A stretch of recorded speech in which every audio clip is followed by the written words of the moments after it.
Leafie, A Hen into the Wild has been a film which has been long requested on this channel by so many people. I'm not sure why it took me so long to get around to this film, but I'm regretful that it did, as this is an absolutely brutal yet beautiful animated film with gorgeous animation, an epic musical score, and a scene of an otter taking a poo.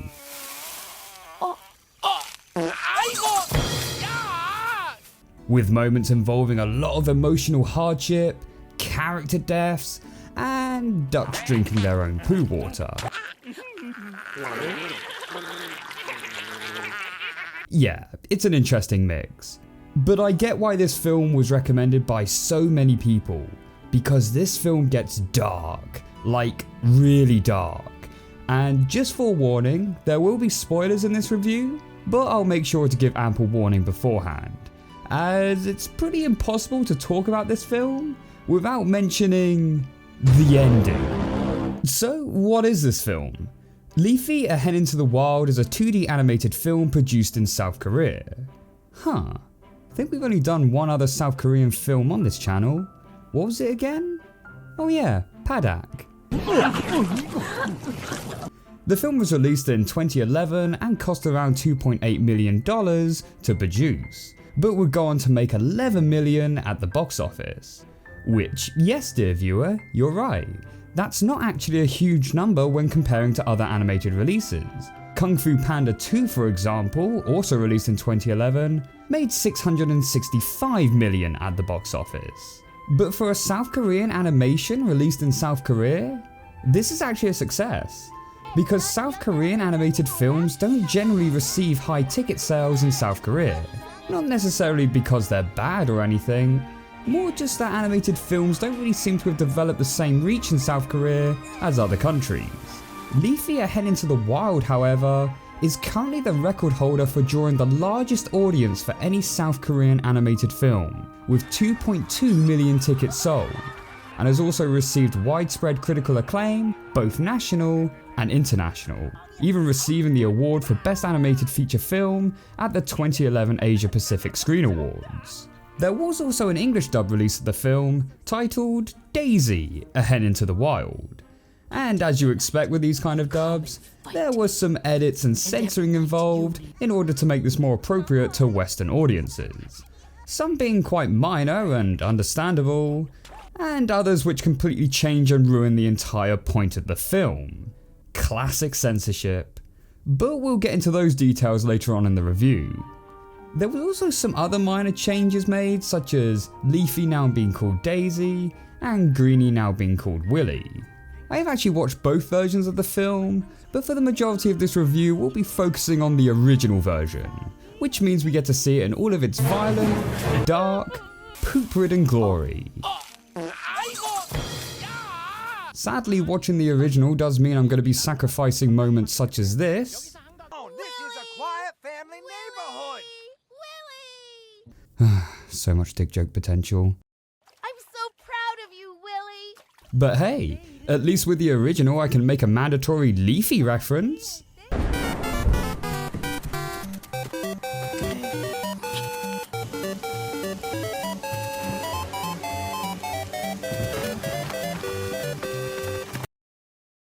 Now that that's out of the way, let's get into the plot. The plot of the film centers around a battery hen named Leafie, who lives on a chicken farm, spending her entire existence laying eggs. Unlike the other battery hens that seem a little brain dead, Leafie dreams of being able to break free of her cage life so that she can live freely out in the yard, and perhaps one day even become a mother of her own. After starving herself for several days, Leafie passes out in her cage, making the farmer think that she's dead. So he throws her out with the other dead hens and dumps them into a ditch which is full of chicken corpses. Wonderful stuff. Leafie soon wakes up, but is immediately attacked by a weasel. Fortunately, however, a duck named Wanderer with a douchey hairdo is there to save her. Leafie heads back to the yard, where she hopes to live with the other barn animals, and they of course reject her. With no place for her in the yard, Leafie decides to leave the farm and heads out into the wild. Cue the title. She once again sees Wanderer, but through tragic circumstances, both Wanderer and his mate are killed by the same weasel that attacked her earlier. Leafie discovers that the ducks have an unhatched egg in their nest, and so decides to sit on the egg so it can hatch out. The egg soon hatches into a duckling, and Leafie takes on the motherly duty to raise the duckling as best she can. And though things start off simple enough, struggles soon begin to rise, not just from the ever-growing threat of the weasel, but also between Leafie and her child, as he begins to realise just how different the two of them are, which causes conflict later in the film. 아가라고 부르지도 마. 난 이제 아가가 아니야.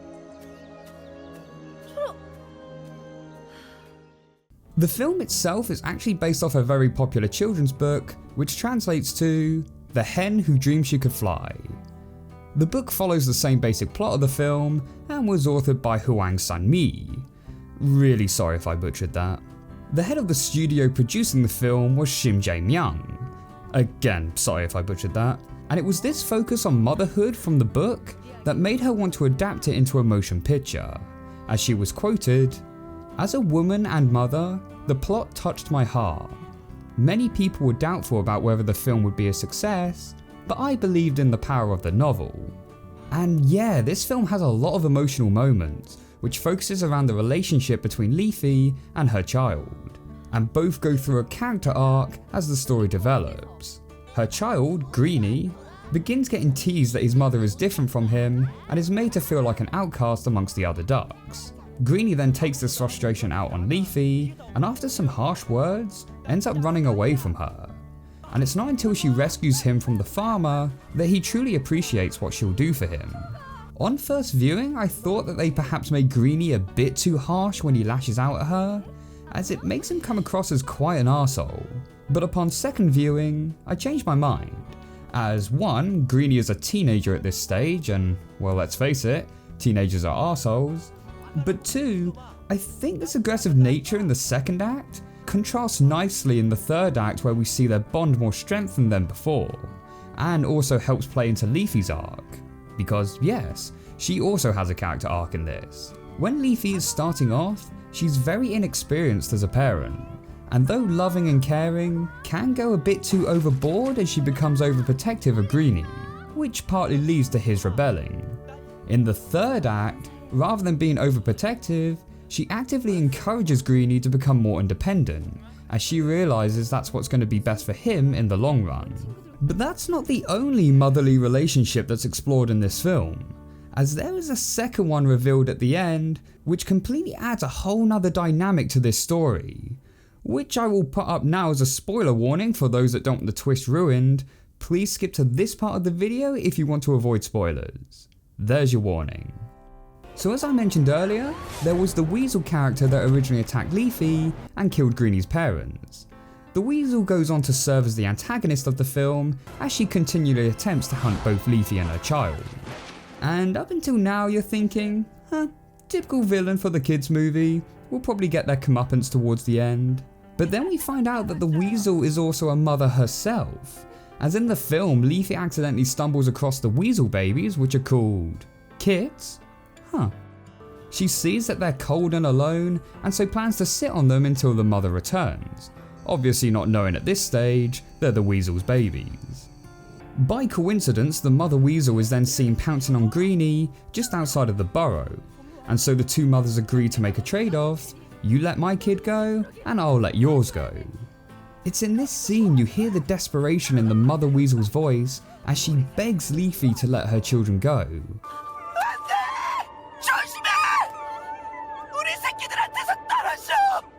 I like how the predator isn't presented as a straight up villain, that's just going out killing for shits and giggles.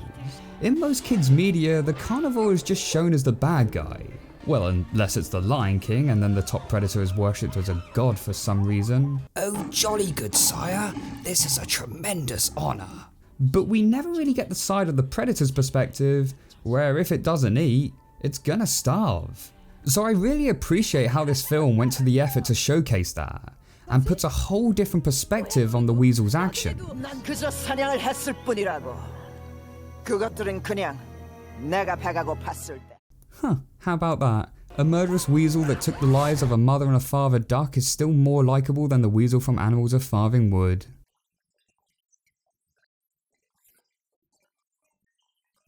Fuck you, weasel.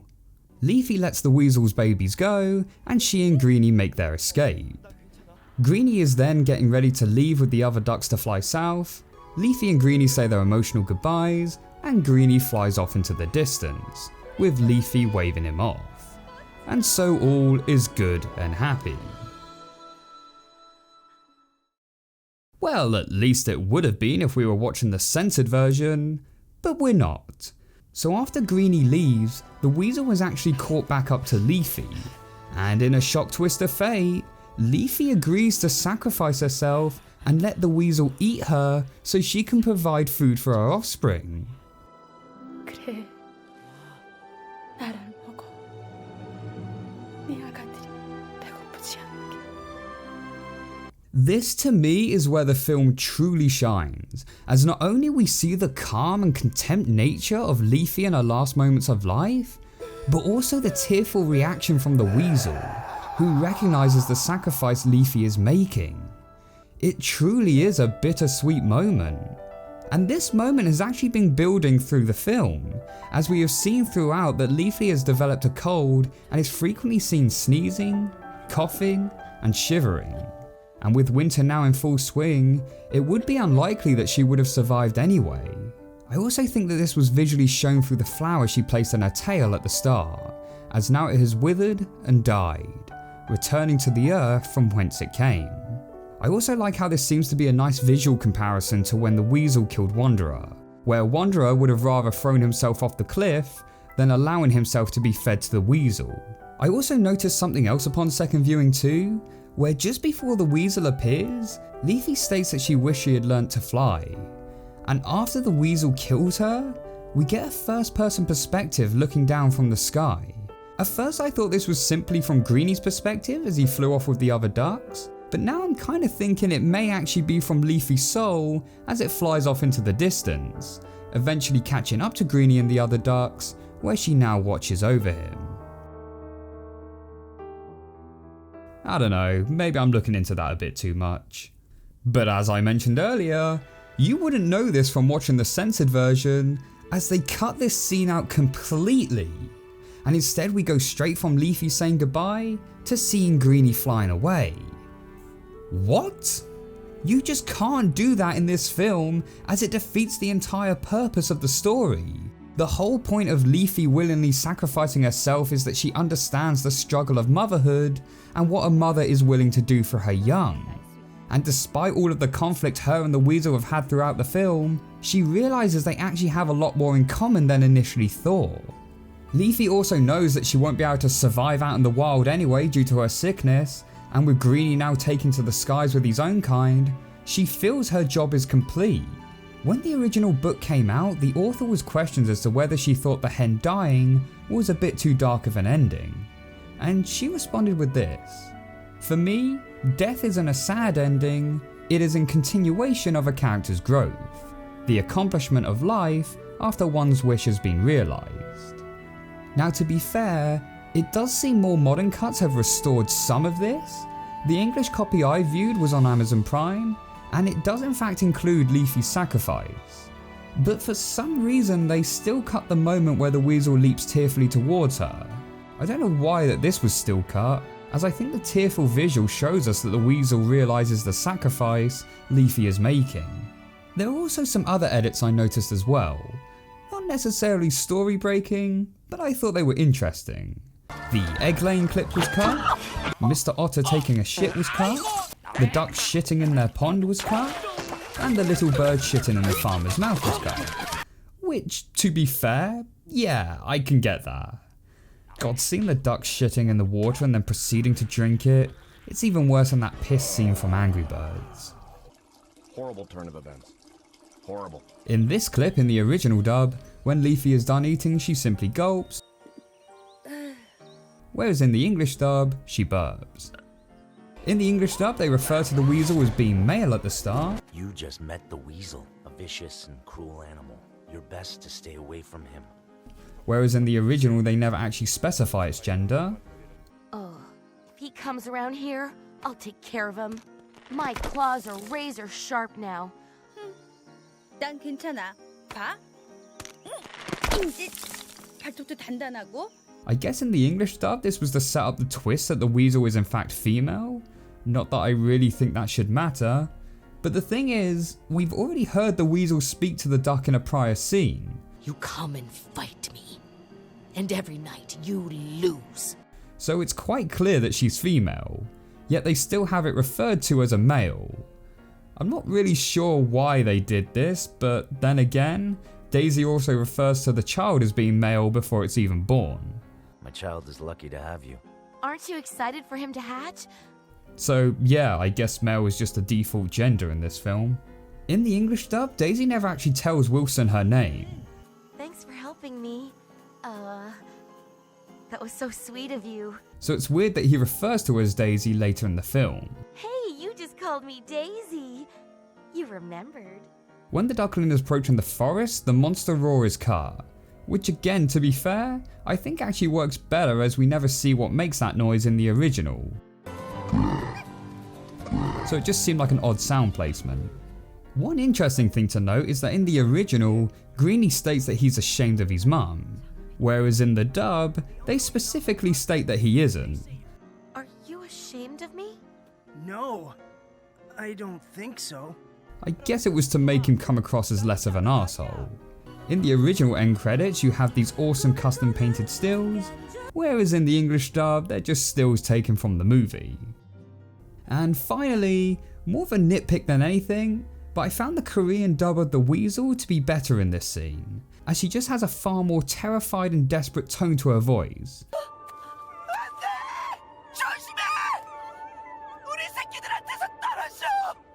Whereas in the English dub, she just kinda sounds annoyed. No, don't! Get away from my babies! They also completely changed the musical score, but I'll talk about that in a second. First, I just want to gush over the animation. Holy shit, this film is beautiful. Like, I'm just gonna say it, I think this film is up there with Studio Ghibli standards. It is just so visually gorgeous to look at, and offers some really nice stylization in places, with beautifully painted backgrounds throughout. Which I guess is to be expected considering a lot of the animation staff for this film have also worked on various Disney and Pixar films. When asked what they did to distinguish their film from films made by other major studios, director Oh Sung-yoon said that he and the crew focused on making the visuals as beautiful as possible. Most of my staff and I majored in painting, and we chose to make the film two-dimensional, so that the entire product looks like a beautiful picture. He went on to say, though the sharply drawn foreground characters have an international look, the gentler backgrounds seem typically Korean in their use of landscape and flora. The animals themselves mostly possess a realistic design to them, but also possess stylistic elements which help them stand out. Like Wanderer's hair for example, which I'm just gonna say it, I think looks a bit stupid. But hey, at least it's not as weird as this male otter possessing nipples. You also get some other moments where a more cartoony role takes on, but overall, it has a pretty realistic aesthetic. There are also some moments where the animation will change up its style, such as the sharper and more angular look for the flashback sequence, and the more sketchy look for the duck race, which is used to emphasize speed. And of course, what good is a beautiful animation without a musical score to complement it? Again, the music is fantastic in this film. Composed by Lee Ji-soo, it seems to capture the emotion perfectly. Now for the English dub, the score is completely different and composed by Patrick Cannell. And you know what? It's actually pretty good. With how great the original score is, I was full on expecting to hate the rescore. But honestly, it's pretty decent in itself. Some parts I even prefer over the original. Overall, I think I do prefer the original Korean score, as the new one sounds a little more generic, if that makes sense. Whereas the Korean score offers more variety of instruments, especially in the closing scene. I'll play some key musical moments between the two versions now, and you can decide which you prefer. Obviously I can't play too much due to copyright reasons, but you'll hopefully notice enough. Do let me know in the comments section which version you prefer and why.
And yeah, that's Leafie, A Head into the Wild.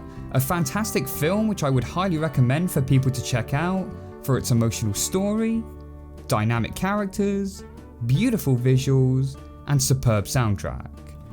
Obviously, I'm going to recommend taking the original dub with subtitles, but the English dub is actually pretty good too, just so long as it has that incredibly dark ending still intact.